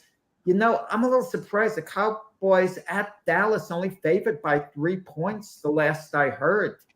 And you would think Dallas having a certain amount of momentum going for them now, they're on a real high and Washington on a real low. You would think the Cowboys would be a bigger favorite than that. I think the Cowboys win by a couple of touchdowns. I don't. I think that's a good pick. Cowboys struggle at 12 o'clock because everybody is getting back from church and they don't play well at 12 o'clock. So I think it's going to be close. And their defense is going to have to step up again because if they don't get pressure on Wentz, like you said, he was sacked 6 times in the first half. And if they don't get pressure on him, this could be a long day for the Cowboys. So listen, Jim, I love the Cowboys here. I think they destroy the Redskins. The Redskins do have a good defense, so maybe be closer than I'm saying. But I like the Cowboys big time. I think they win this going away. I think it's going to be a good game myself. Keep talking like that. You keep talking like that. We're taking away your Cowboy card, Jim. Well, no, I'm just saying the Cowboys got a lifetime have an opportunity. They got to play good defense. I don't think Rush can win a game for you by itself. And this is what we were just talking about with quarterbacks. I think he has to be mistake-free, and they have to be able to run the ball. And these things are going to be difficult because Washington is going to stack up on the run, and they're going to have some opportunities to make some big plays. But I think Washington is a mess, but they still have a lot of talent on offense and defense. But you're questioning whether the Cowboys can get pressure on Carson Wentz. The same Carson Wentz was sacked, 9 times against the Eagles? Yeah. I mean, obviously, they're going to get a lot of pressure on Carson Wentz. But it's different, Jack. I mean, Micah Parsons is going to have to play. Lawrence is a little dinged up, as you said, a lot of people are. But if then they're going to have to get pressure on him, and those corners are going to have to hope. They still got McLaren. And they got the rookie who's really good. So I don't think it's going to be a blowout. It might be, but I'm not foreseeing a blowout. And the Cowboys struggle at 12 o'clock at 12 o'clock games. Okay, that's the second time you said it. I don't understand the logic. What time is it? It's 12 o'clock in Dallas. Yes, 12 o'clock in What Dallas. is the big darn deal? The average person works 9 to 5. They get a 9. You mean they can't be ready to play? Jack, this is the Bible Belt. How much before game? This is a good question because you played on the highest level. Game day, if it's a 12 o'clock game, what time do the players show up to the stadium? What time do they have to show We'll be up? there about 9 o'clock. Is that when you're required? Is that Yes. the team rule? Yes. They're And 9 what do o'clock. you do for the 3 hours? Getting yourself ready. It's kind of like most teams don't practice in the mornings. And they usually practice around 1 o'clock or 12 o'clock. But they're in there, but they're not practicing. And I don't know what it is. I don't know why that is. But some teams struggle at 12, the 1 o'clock games for the East, 12 o'clock for the Central Time. And I don't know why that issue is. And the Cowboys are one of those. Hopefully they start off fast. Yeah. Okay, your eating pattern. You eat breakfast before getting to the stadium? Yes, you do. They're already, right now, they're already in pregame. Pregame breakfast is going through their last stuff before the games. If it's a home game, but if it's a home game, you're not eating as a team. You're eating individually. No, you eat as a team. You eat as a team. Well, you're in the hotel the night before. Yes, you are, and you get your last. Even if it's a home game. Yes, even if it's a home game, you're in the hotel, and they're giving you your last instructions before you go to the stadium. Good stuff. Wouldn't a player be better? And I'm playing devil's advocate a little bit. Wouldn't a player maybe be more relaxed if he could sleep in his own bed the night before, have his own routine, leave from his own home? You would say that, but there's distractions. Say if you got a significant other, say if you have children, your focus is different. Yeah. Extended family. Yeah. And you want to be away from everybody, and you want to be in a atmosphere where there's no distractions. Yeah. Yeah, it makes sense. And some of the young men might go out partying if they were left on their I own. would hope not, but you laugh, but some of them would. Yeah. Some of the old guys would too, Jim. Don't act like you heard the story with Joe Willie Namath before the AFL championship game, the year they won the Super Bowl. Yep. He was out, all night. A couple of police officers, detectives saw him coming in the morning with a couple of women, and then they were Jet fans, but they bet on the Raiders because they saw Joe at 7 a.m. getting back to his room. No, you're right though. Some of them would go out, and there's some guys go out. Some would go out on Thursday night before a game, and that's the thing. So that's why they do it. They put you in the hotel, and then, next game, Seattle at Detroit. To me, this is a bigger game for Detroit. And I'm going to tell you why, guys, because if Detroit has turned the corner somewhat, they've got to win at home against Seattle. You lose at home against Seattle, you're the same old Lions. Nothing has changed. The new culture under Dan Campbell, I don't want to say has failed because you have other games happening, but I'm not too optimistic about the season anymore. This is a must game because you're playing a doormat team. And the Seahawks, look what it did to the Broncos losing to the Seahawks. Yeah. It'll do the same to the Lions. For that reason, I look for a highly competitive game, maybe 26-22, but the Lions do get it done, I feel, at home against Seattle. Yeah, I like the Lions too. I don't think Seattle's a doormat team, Jack. I think they're still a good team. They're a professional football team. A good team. I don't think. Yeah. I think they're a good team, Jack. They're 1-2. They lost their 2 games after beating Denver. Yeah, but I listen. It's the NFL. Every day they're all professionals. I like the Lions too. You're saying Jim at the end of the season, you're just going to say Jim is going to recommend the Seahawks sign Pete Carroll to an extension. Is that what you're saying? Listen, you are on it today. No, I'm just saying. Max said they're a good team, and you're being quiet, Jim. Meaning you agree. No, I'm not going. Mac has his right to his opinion, but I'm going to pick Seattle anyway because of the injuries on Detroit. Wow. You're picking Seattle? because Seattle. Wait. Isn't Jamal Adams out for Seattle? That's a big one. He's Yeah, on defense. He's out for the year. The running game for Seattle and the receivers are going to give, obviously, Detroit some issues. And without Swift, and they got 2 receivers down. I'm not saying that Detroit's not a good team. I just think today Seattle will beat them. Wow. Hey, listen. Hey, okay, bold pick there. Okay, Tennessee at Indianapolis. You know, the way those 2 teams started the season, we were thinking this is going to be a long year for them. But maybe after all, these are going to be the 2 teams at the end of the season are going to be battling for the division title once again. Maybe they restored order last week, especially Indianapolis and the shocker beating KC, you know, and they're 1-1-1. They play the tie, and Tennessee won last week. They're 1-2. Maybe they've turned it around, and it's easy to forget had Bullock made that field goal attempt against the Giants in the first game of the year.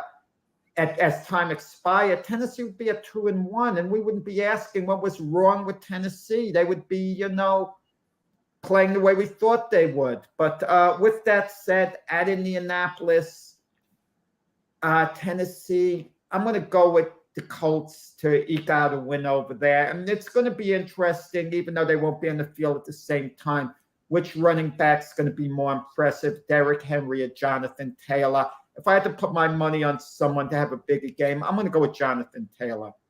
Yeah, I don't know about that, but I do. In fact, I changed my pick as we were going along here. I'm going to go with the Colts. I just think that it's going to be a close game, but I'm gonna stick with the Colts, and I think they win in a very, very tight game. I have to agree with you. I'm not a big Matt Ryan fan. Especially in the fourth quarter. But I'm going to say the Colts are going to win. Now, I think Taylor missed his first practice in his career this week. But I still think that Indianapolis will win this game because Tennessee has issues in their receiving core, and some of their defense is not playing up to par right now. So I'm going to go with Indianapolis. You know, we see so much of the time players are questionable. You just mentioned Jonathan Taylor missing the first practice in his career. So it's safe to say he's hurting.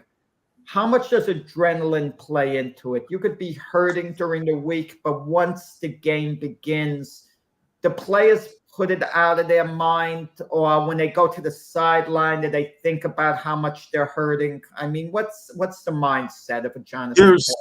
And in football, there's 2 things. You're either injured, which you can't play, or you're hurting, which you have to find a way to get it done. And that's the thing. When you're hurting, you got to find a way to get it. You don't think about it. But if you're injured, then you shouldn't be playing. And that's always been the way it is. Is there a way in this day and age for a player to actually hide an injury from the team? Yes. Actually hide it where they, you know, they'll have no idea. Yeah, there's ways. As long as they don't tell them, they won't know. But, I mean, that's just the way you can hide it, depending on how the severity of the injury. Sure. Which is interesting. Okay, next game here, the Chicago Bears at the New York Giants. And I'm going to tell you, the weird thing is, if you went around the league and you mentioned the Bears and the Giants, the thought would be those are maybe 2 of the weaker teams, or 2 of the lesser teams in the NFL. But guess what? Both of them have a 2-1 record. Statistically, they're up there. And I can't see a high-scoring game, fellas. I see a very low-scoring game here. I mean, I see the Giants eking it out at home. And, you know, Justin Fields has been struggling, but he's kind of slipped under the radar. I'm not sure what Justin Fields' ceiling ultimately is going to be with the Bears. You know, at some point, it's going to have to be addressed unless he can break out. It's still early for Justin Fields, even though it's his second year. We know what he has to work with. But I see a low-scoring defensive struggle with, you know, the Giants have a weapon in Saquon Barkley. The Bears don't have that type of weapon, and that could be the difference. Yeah, of course I like the Giants too. I disagree with you with Fields. I think he's got a high ceiling, Jack. I think he's been playing some great ball out there right now, throwing everyone into the ball.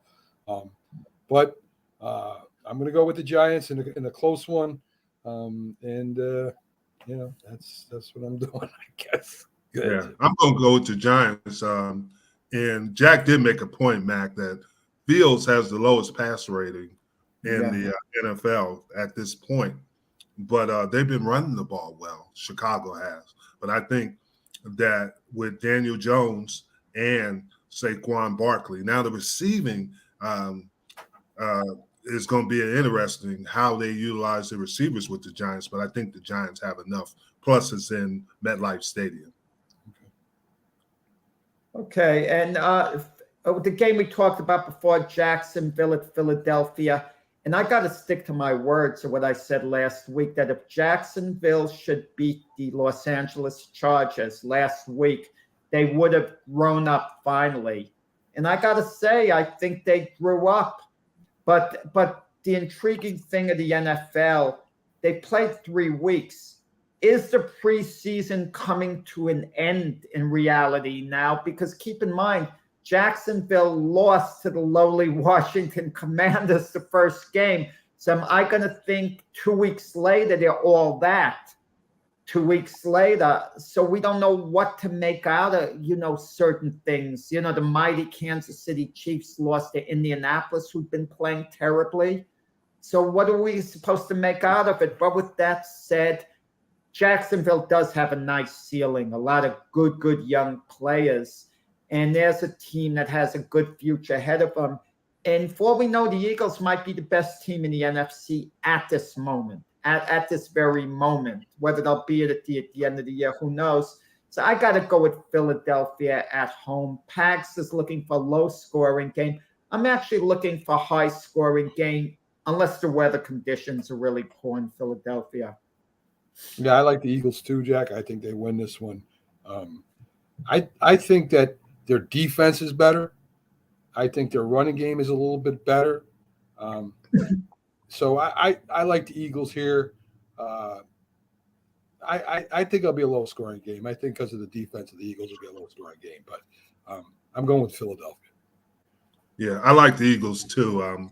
But Jacksonville has a good with Robinson and ETM on their running game. But I think what Pax was saying was true. Their receivers are going to be the difference. If they get to the short passes, obviously with Brown and Smith, Devontae, they got a chance. I don't think the tight end is going to be a factor. Jacksonville is good at stopping tight ends, but I just think that there's too much talent on Philadelphia right now, and Jacksonville can't handle that. A lot of speed, too. A lot of speed. Yes. Yeah, another Pennsylvania team. My Jets are going into Pittsburgh. And if you want to talk about an entertaining game, this is not going to be it. It's not going to be entertaining. Normally when a Jet game is on, I watch nothing else. I'm going to watch not taking a peek at the other games. The Yankee game is going on at the same time as the Jet game. So I'm going to be keeping an eye on when Aaron Judge is up. So if the That's bad, Jack. Jets have first and goal on the 2-yard line, but Aaron Judge is at the plate. Man, oh man, what am I to do in that situation? But, it's a tough one. But I'll tell you, I like what's going on with the Jets. I like the job Robert Saleh's doing with the defense over there. And I like their dynamic young players that they have on the team. And they're getting somewhat of a pass rush. But once again, you have to protect Zach Wilson. And this is Mike Tomlin that they're going against. Mike Tomlin and Jim Mack, you'd understand it more than I would. It's going to set up certain schemes to rattle Zach Wilson something bad. I don't know what he's going to do. You guys know a lot better than me. And I don't see the Jet offense doing much. But with that said, I think they're going to come up with a tremendous defensive effort. Mitch Trubisky, if he's not performing for the Steelers, I get a feeling Kenny Pickett might be brought in late in the game. I just get that feeling to give him a spark. I'm going with the Jets on an upset. Something like 16-15. How's that? Wow. 16-15. I think they'll make one big defensive play that's going to lead to a score, maybe 3 field goals, something along those lines. Make sure you're following the Yankees, Jack, because the Jets. 16-15. We got the bear out. That's the final score. Well, there you go. I mean, that's it then. Listen, right. I like Pittsburgh. I like Pittsburgh. I think that they beat the Jets pretty easily. I think the Pittsburgh Steelers defense is awesome. I like. Oh my God, how can I castrate? I like Pittsburgh today, big time, Jack. The Jets. Listen, the Jets did beat the Bengals, right? They did beat the Bengals. No, they lost to the Bengals. No, the Jets lost to the Bengals. Oh, I thought they beat them. 27-12. What was they lost? All right. Well, there you go. The Bengals were 0-2. Bengals needed the game. I picked the Bengals to win that game. The Bengals needed it bad enough. And Pittsburgh, big time, Jack. What do you think, Jim? I think I hate to say this, but I'm picking the Jets. Wow. Pittsburgh, what you pushed me in, picking and all the issues. I can't believe I'm saying this. Jim, I don't pay want to leave now, but I just think Pittsburgh has too many issues right now on their offensive side. Jim, don't look at the bear. Don't look at the bear. Don't. I wonder did Jim ever think, he probably put it out of his mind quickly, how his career would have turned out if the Cowboys didn't draft them. The Jets wouldn't have drafted you, Jim. I know you would have wanted to be in the area, but the Jets were set on a quarterback. They got Ken O'Brien. He was their guy, so they weren't going to draft you. But I would have went to the Raiders, Jack. The Raiders, man.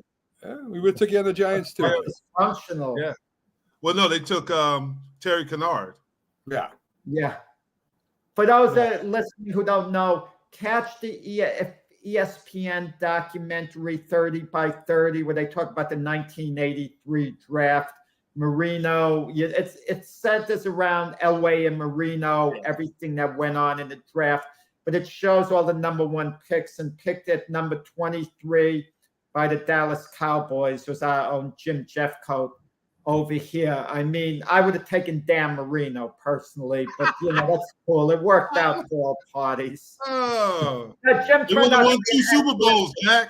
Jim turned out to be a very good pick, an excellent pick, outstanding pick. Oh, I love you, Jack. I love you. Dan Marino here, man. I mean, come on.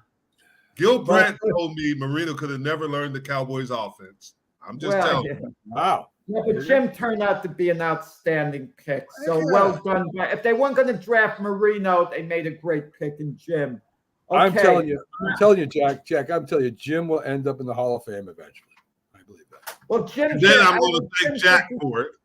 Right. I'm going to tell you, I wish Jerry Jones would at least extend the Ring of Honor. Wait, did the Cowboys have a team Hall of Fame? No, I'm not talking about Ring of Honor. They have the Ring of Honor. That's what they should do. He's waiting until he puts Jimmy in, which might be a while.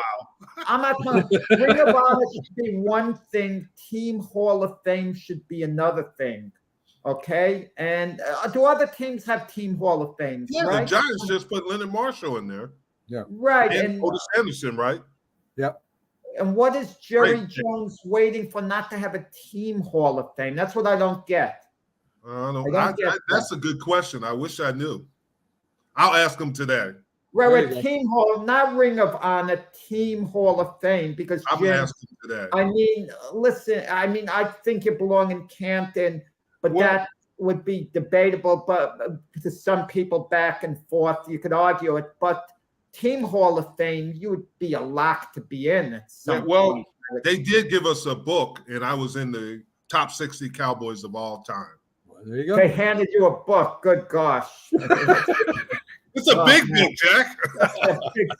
Well, you're leaving it on your coffee table. And they're actually, Jack, they're honoring me today. I didn't want to say that. Oh, you are? No, serious. What are they doing? No. They have spotlight on the alumni, and I'm the one they're spotlighting today. All right. Oh, that's cool. We didn't know that, Jim. Oh, man. I mean, yeah. I wish you weren't that modest. You know, we would have liked on the promos to go over that. Yeah. Because if it was me and Mac, it would be all over town. We'd make it a point to let everyone know. That's cool. Yeah, that's Jack, really you'll be in the International Hall of Fame. When are they doing it? Are they doing it at halftime? They're doing it before the game. just before the national anthem. Nice. I'm gonna have my hand on my heart because I respect them. So yeah. I mean, it wouldn't go over well to take a knee on a day like today. Trust me, I wouldn't take a knee. Why we gotta go there? I would never take a knee. All right. Yeah. Oh, no, congratulations, Jim. I mean, that's a massive honor. Yeah, and I'm glad it's showing that the Cowboys are honoring alumni, you know, such as yourself. Yes. Of all the organizations in football, when you talk about tradition, the Cowboys right up there towards the top. Which organization has the greatest tradition? You know, you could argue longevity, the Bears going back. The Giants. I've always Giants, but the Cowboys have an incredible tradition. And they were an extension from the Dallas Texans beforehand. You know, Dallas transformed into the Cowboys. Lamar Hunt owned them. Yeah. One of the greatest coaches of all time, bar none. I mean, Tom Landry was unbelievable. Unbelievable. He was. Yeah, no. Congrats again, Jim. Great honor. You'll let us know next week. We'll talk about how the day turned out and everything. Okay. Great eventful day. Okay, the Buffalo Bills at the Baltimore Ravens. I haven't lost faith in the Buffalo Bills. I was surprised they lost to the Miami Dolphins. I think the Bills are winning the Super Bowl. I know the Ravens lost a disappointing game last week. So, you know, they're going to want to bounce back, and they have a pretty good team. But I have to like Buffalo in this spot, even going to Baltimore. You know, fairly high-scoring game. Call it 34-24. I'm going with the Ravens. Didn't they? What's that? Ravens beat New England, didn't they? Yes. I thought you said they had last week. Okay, the Ravens are 2-1. Yes, they lost to Miami. Oh, they lost to Miami the week before that. Right. I'm sorry. When I said last week, Miami stole the game against the Ravens, basically. Ravens had it locked up the week before last. I don't count New England as being so relevant anymore, you know, like Baltimore beating them.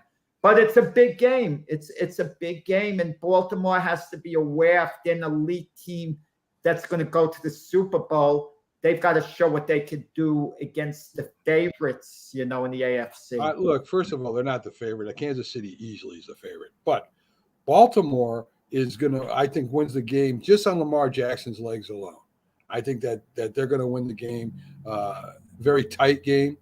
But I still think that Baltimore, with Lamar Jackson running the way he does, defense playing great, I think Baltimore wins this game. Buffalo has one of the top defenses in the NFL. I think they will contain Jackson. They won't stop him. Nobody's going to stop him. Do you realize that Lamar Jackson is playing better than when he was the MVP? And that's incredible. But I just think Josh Allen is the difference. And obviously, Diggs loves the big games. Gabe Davis is healthy, and that's the difference. I'm going to go with Buffalo. I just think that Lamar is going to do what Lamar does, but Buffalo just has too much talent. And they're even with the injuries on defense. Josh definitely a better passer, definitely. Yeah. But studying both quarterbacks out, I see a lot of similarities with Josh Allen and Lamar Jackson. People are under the impression Lamar Jackson isn't a pocket passer. You give him time. He passes very well from the pocket. He is passing well.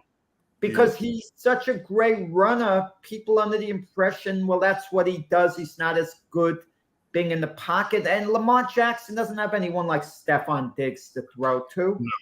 You know, you got to consider that too. And Josh Allen is a heck of a good run on his own. And they criticize Lamar Jackson for running too much. Josh Allen takes more chances than Lamar Jackson, it would seem. I would agree. But Baltimore's defense is not the Baltimore defenses of the past. And that's why I picked the Bills. if it was some of the defenses of the last couple of years. But with Martindale as the defensive coordinator, I would say that Baltimore has a chance. But I just don't think they're playing at that level. They're still very talented. But I just think that Buffalo, I told you it's a difficult place to play. And it's really difficult after a loss. Yeah. All right. Well, the game's actually in Baltimore, if I'm not mistaken. I think it's in Buffalo. Let me take a quick look here. At Baltimore. It doesn't. Baltimore. It doesn't Right. matter. It doesn't matter. I think. Okay. This is going to be my upset special. LA Chargers at the Houston Texans. I don't like the Texans at all. They're kind of kind of dull in all ways. Chargers have been a disappointment. I think Houston's just going to upset them. Keep this in mind. We put down Indianapolis. We put them down early in the year because they played a tie against Houston, but Indianapolis beat Kansas City, but they couldn't beat Houston. Think of that. And also with Joey Bosa out. Khalil Mack is doing a heck of a job, this year coming over to the Chargers. But we knew what Khalil Mack is about, and he's doing what's expected. He's outstanding. But that great 1-2 punch of Bosa and Mack, half of them is out now. So they're going to lose a certain effectiveness. And something about this Charger team, Jim didn't like them in the beginning of the year. So many other people liked them. You'd go to these cable networks, these guys picking them to win the Super Bowl. And the Chargers just at 1-2, you just kind of wonder, is the season going to get away from them? I mean, Justin Herbert is still going to be good, still one of the better quarterbacks in the NFL. He's going to continue his progression. But you kind of wonder about this team under Brandon Staley, where they're headed this particular year. I mean, who do you like in that game, Mac? I like the Chargers, but what did the Texans do last week to Kansas City, right? They upset Kansas City. Kansas City lost to Indianapolis last week. Okay, all right. They lost Indianapolis. So, listen, I like the Chargers. I think that I like their quarterback. I like their I just like their overall game plan. I like the Chargers beating the Texans, and I don't think it'll be that close. Wow. I think it's going to be close because of how the Texans play, but I'm going to go with the Chargers. The Texans are going to play it close to the vest. They're going to play good defense, try to run the ball, and keep it as close and try to win in the fourth quarter. And I think the Chargers, Justin Herbert is a little better. He'll be a little better this week with the rib injury. And I think Keenan Allen comes back this week. I'm not sure. But I think Mike Williams will help them, and I'm just going to go with the Chargers. The Chargers are the logical pick. I'm just being a little bold, having a feeling. I just don't have a good feel for them right now, but they are the logical pick. And it's a bigger game for the Chargers in Houston because not much is expected out of Houston this year, but a lot more is expected out of the Chargers. So it's a virtual must-win for them this early in the year. I hate to say any one game's a must-win, but if you're going to start off at 1-3, you're going to have some problems. Okay, the Arizona Cardinals against the Carolina Panthers. I read a report. LaShawn McCoy said Kyler Murray basically, I don't want to use the word was garbage, but I'm paraphrasing or whatever. He didn't say that directly, so forgive me if I'm off. But he's saying Kyler Murray isn't much. He basically was hinting he's a street ball type of player, and he really ripped into him. But then again, they're playing at Carolina and Baker Mayfield. The jury's still out on him. But I do like Arizona to actually win at Carolina. The Panthers are slightly favored. He's missing, Kyler Murray, some of his weapons. I realize that, Marquise is out and DeAndre Hopkins is out. And I just feel they'll get it done, Arizona. I just feel they're a little better than Carolina. Yeah, I think they're a lot better than Carolina. I don't think there's no comparison between Kyler Murray and Baker Mayfield. Kyler Murray is a little street football, which is fun, right? I mean, it's fun to watch him run around there and make plays up as he goes along, and especially when he's successful with it. So I like the Cardinals big time again. Another big spread I think is going to happen here. I think they win easily against Carolina. I'm going to go with Carolina, and I didn't realize that Brown had a foot injury. Marquise Brown, yeah, he has a foot injury, but he's going to play. But I'm going to go with Carolina. I just think they're the healthier team now, and the injuries to Arizona. And I don't know if LaShawn McCoy said it right, but he does. He's right on some things about Kyler Murray. He plays a high school brand of football. He doesn't play a good brand of football. And all I was going to say is that I haven't been impressed, because when they play in the big games, Kyler Murray struggles. If you can get pressure on him, people will make plays on him. I'm kind of laughing what Max said about Kyler Murray a moment ago, that he's running around and he makes it up as he goes along. That's he really does. A nightmare. That's a nightmare to me if I'm a coach. I mean, listen, I mean, he's exciting football player. He sells a lot. Yeah, but you kind of wonder the learning curve.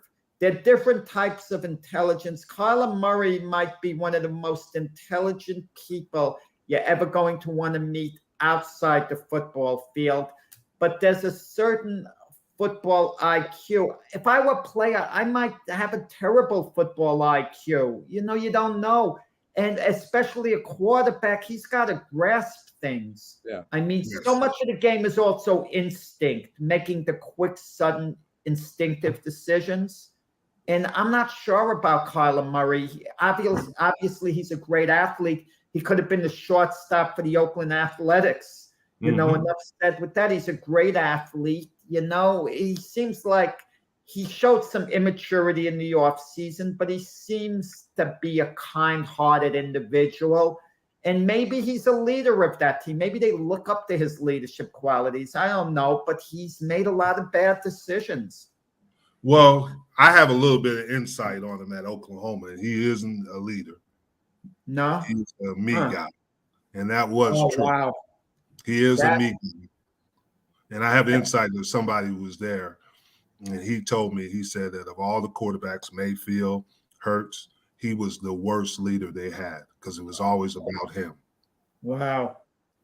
Yeah, that is like, especially in a quarterback. A quarterback's the one position someone can't be an eye guy.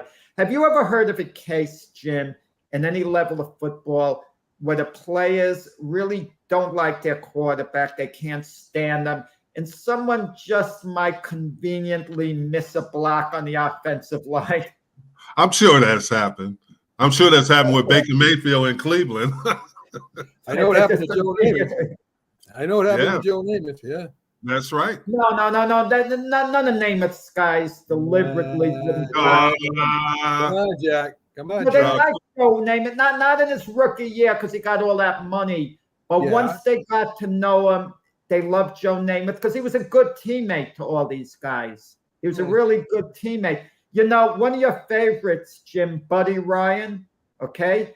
He was the defensive coach for the Jets, defensive coordinator. All those years when Joe Namath was there, he loved Joe Namath. They asked him during the Marino Elway time, if you had one quarterback to pick in the history of football to quarterback a team, who would it be? And he said Joe Namath. He picked him over Marino and Elway. Okay, that's Joe took him to the clubs that he went to before. That's why he loved.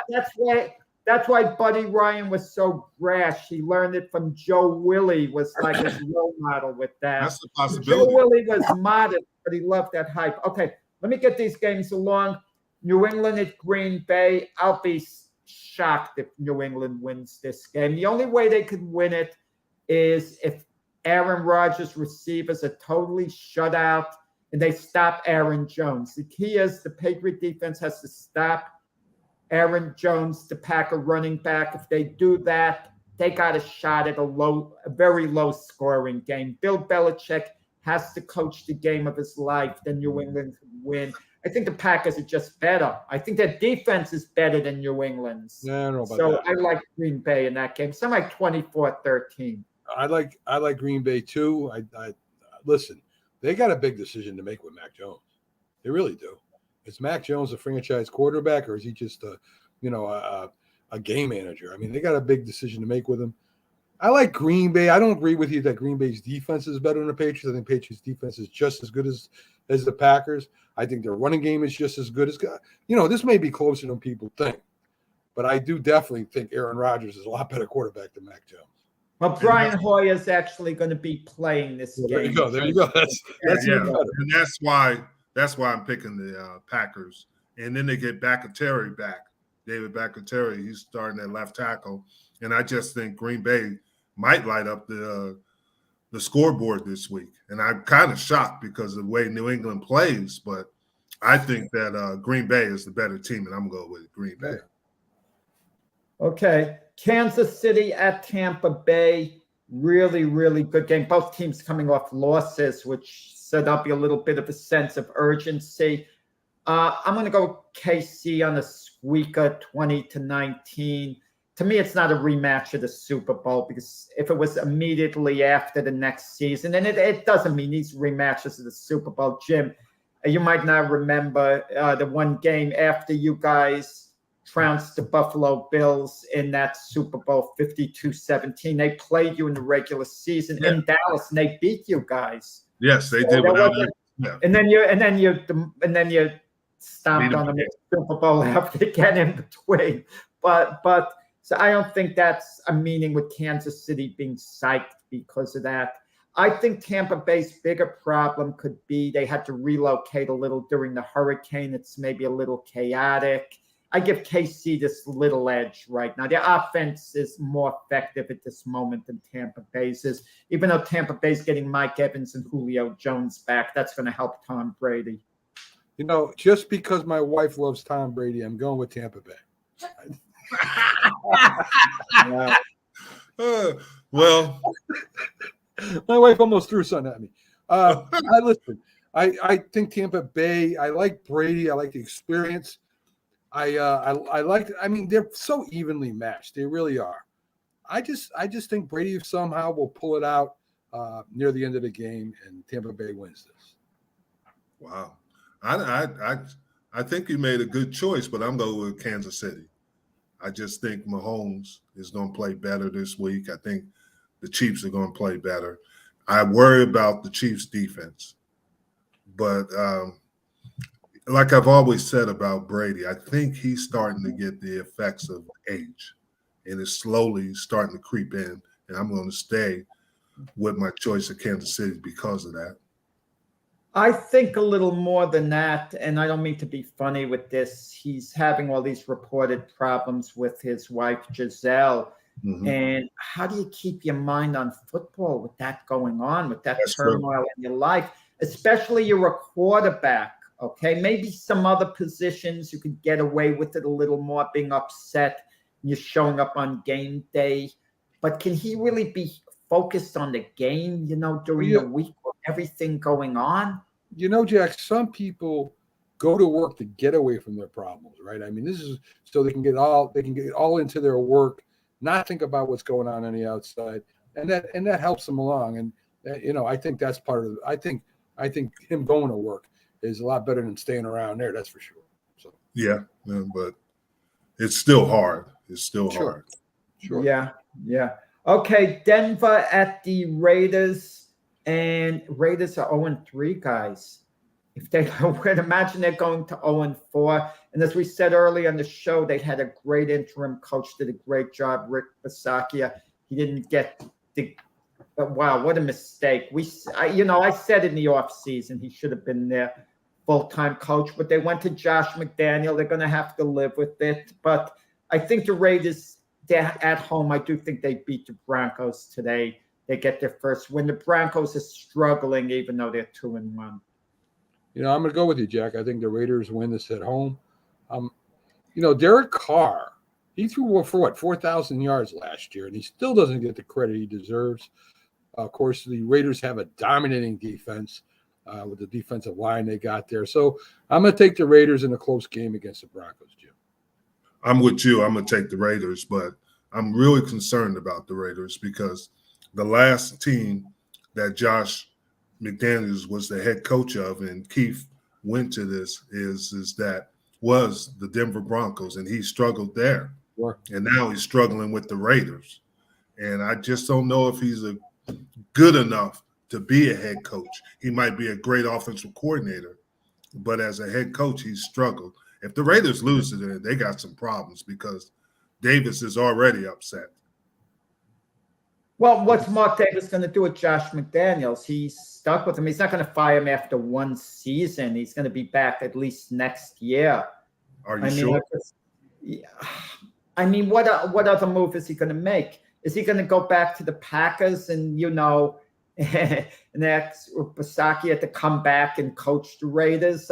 Different players, different groups, different cultures. I don't know. I'll tell you what the Raiders' problem is really the offense is okay. They're not Super Bowl caliber. It's their defense is struggling and how they call the defense. That's where they're having their issues at, is on defense.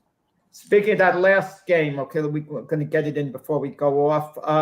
LA Rams against the San Francisco 49ers.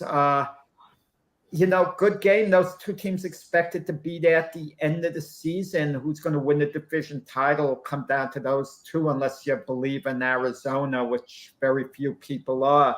I like the 49ers to win at home against the Rams.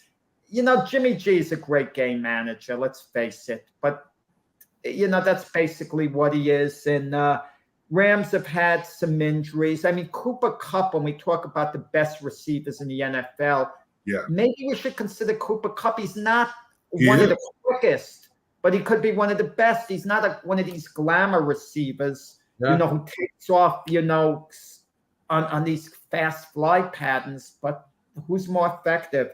But I like the Niners in this game. Who do you guys like? I'm going to go with you, Jack. I like the Niners. I love their run game. They design an unbelievable run game. They're very physical. They're almost violent. If you want to, that's probably a bad term to use, but they are a very physical team. I like Jimmy Garoppolo and what he and as a game manager, I like him. But I sure love their running game, and I think in a squeaker they'll get by the Rams. I think I'm going to pick the Rams. I just think right now the 49ers have so many issues on their roster, and that's why I would say, and I like the 49ers. I picked them to go to the Super Bowl, but I think the Rams are a better team right now. And once the 49ers get healthy, they'll be fine, but they have to get healthy. And their running game, you talk about the running game, Shanahan has to disguise it because they're losing all those backs. And he does do an incredible job, but you got to have some backs to do that. And he always disguises it and run, obviously, Samuels and some of the other guys. Sure. And G does a nice job of managing the game. I just think the Rams are going to eat this out. Guys, we have about 1 more minute to go. So I just want to ask Jim today, when you get on it with the alumni, who else is going to be there? Too Tall won't be there, but there'll be Randy White. There'll be some of the younger players that played, Andre Garrard, guys like that, and some of the older players. Bob Lilly's always there, and there'll be other ones. Wow. Everson Walks will be there because Everson Walks obviously. Bob Lilly, man, oh man, that impresses me more than any of the guys you played with. And Matt can tell you, Bob Lilly, talk about a legend. God, man. No, it's complimentary. Bob Lilly, Mr. Cowboy. Yes, yes, he is. Back in the day, man. Yes. Oh man, Bob Lilly. I think Randy White was just as good, Jack. Just off the top of my head. Ooh. We'll debate it next week. Okay, guys. It's been an absolute pleasure. Enjoy the games today, and enjoy the games. Hope Aaron Judge hits number 62. Me too. Yes. Okay. All the best, fellas. Hey, Take have care. a great day, guys. I got to get out. Have a great Congratulations. weekend, everyone. Take care. Okay. All right, guys.